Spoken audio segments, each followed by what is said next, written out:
It was an early winter morning, down in the Northeast. Everybody was preparing for their first jobs of the day, or at least a good majority were.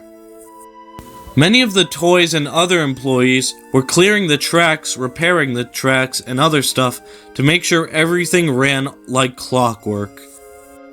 Everything was going exceptionally well, except for Russell and Duncan. The two of them were talking at a recently built station in Pennsylvania called Little Union. The interesting thing was, they weren't arguing, they were talking about problems that they have.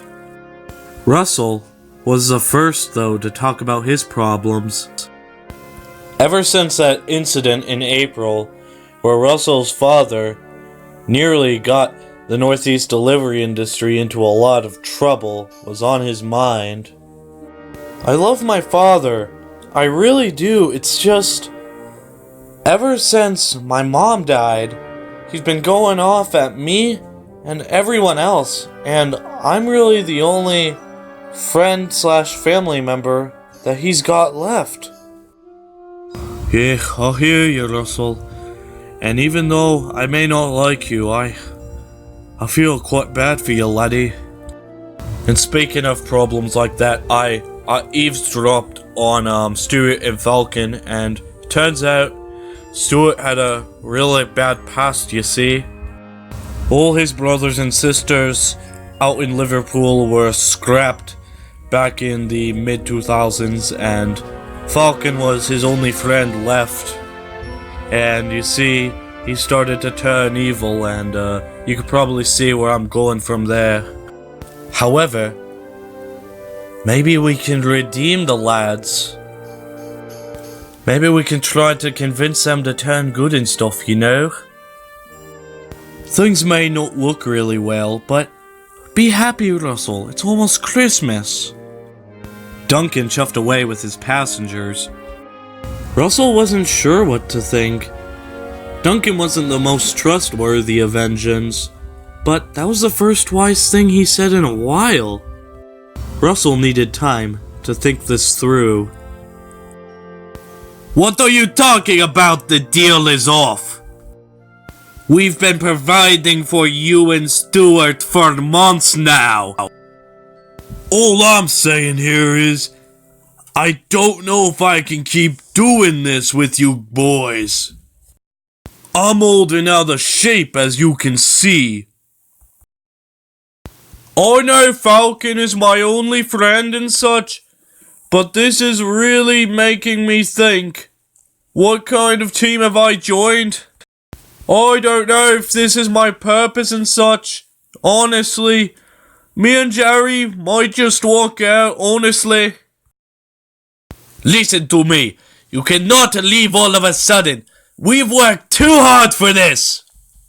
You two are not walking out of this operation until we decide you can. Honestly, what would your friend Falcon think? Oh, please.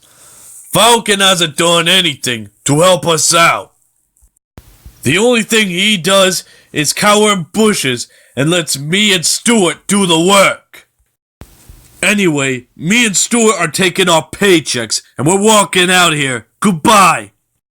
As you could tell, though, the squirrels didn't like what they said.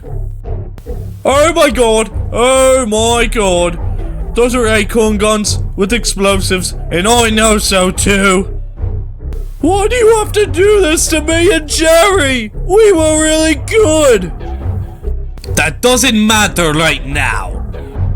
Get the lost artifacts, and then get the boss's license, and then burn it, and then we may just spare your lives.